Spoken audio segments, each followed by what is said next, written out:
دو محکمے ہیں، ایک کامسیٹس نے اور این آئی ای نے، انہوں نے اپنی مشین بنائی ہوئی ہے. اس کے ساتھ ساتھ جو این آر ٹی سی ہے انہوں نے بھی مشینز جو ہیں وہ بنا لی ہیں.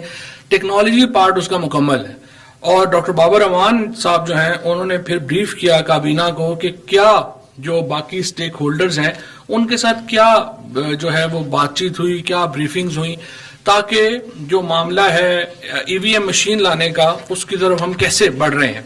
اب اس میں جو سب سے امپورٹنٹ چیز ہے وہ ایک، ہم یہ چاہتے ہیں کہ یہ معاملہ ایک پولیٹیکل کنسنسس سے آگے بڑھے، اور اس معاملے مقصد کے لیے وزیر اعظم صاحب نے پہلے اسپیکر صاحب کو خط لکھا ہے، اور اس کے بعد اسپیکر صاحب نے جو ہے وہ اپوزیشن کو لیٹر لکھا ہے کہ وہ آئیں اور اس معاملے کے اوپر الیکٹرانک ووٹنگ کے اوپر اور الیکٹورل ریفارمز کے اوپر اپوزیشن بیٹھے اور آگے بڑھے.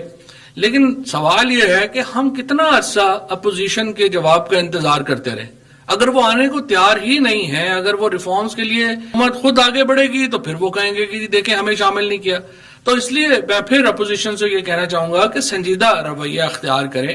آپ اسپیکر صاحب آپ کو کہہ رہے ہیں کہ اس کمیٹی میں شامل ہوں، الیکٹورل ریفارمز کے اوپر اپنی تجاویز دیں. ہم اپنی تجاویز دے چکے ہیں اور اس کے اوپر جلدی آگے بڑھنے کی ضرورت ہے، اور ہمیں امید ہے کہ ہم اس معاملے میں جو تمام لیجسلیشن ہے وہ بھی جلدی اس معاملے میں ہو جائے گی، اور اگلا الیکشن جو ہے وہ انشاءاللہ تعالی الیکٹرانک ووٹنگ کی بنیاد کے اوپر ہوگا. اور اس کے ساتھ ساتھ جو اوورسیز پاکستانیز ہیں، جو 90 لاکھ ہمارا پاکستانی ہے جو پاکستان سے باہر ہے، اس کو ہم ووٹنگ کا حق ہر صورت دینا چاہتے ہیں. شاید پیپلز پارٹی اور پی ایم ایل این کو یہ تکلیف ہو کہ اوورسیز پاکستانی ان کا ووٹر نہیں ہے یا وہ پی ٹی آئی کا ووٹر ہے، وہ اس پہ ریلکٹنٹ ہے، تو وہ آ کے کھل کے بتائیں کہ ہم ان کو ووٹ کا حق نہیں دینا چاہتے.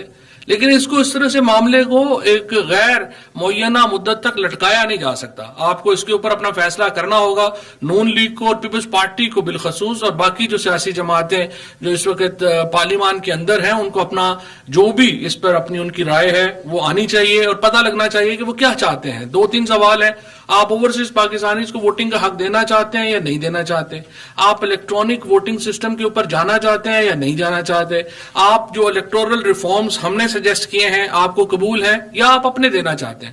ان 3-4 سوالوں کے جواب دے دیں تو ہم آگے چلیں گے. ادروائز پھر ظاہر ہے کہ ہمیں تو آگے بڑھنا ہے. یہ تو نہیں ہو سکتا کہ ہم ایک غیر معینہ مدت کے لیے جو ہے وہ بیٹھ جائیں اور پھر پتہ چلے کہ کچھ بھی جو ہے وہ نہیں ہوا.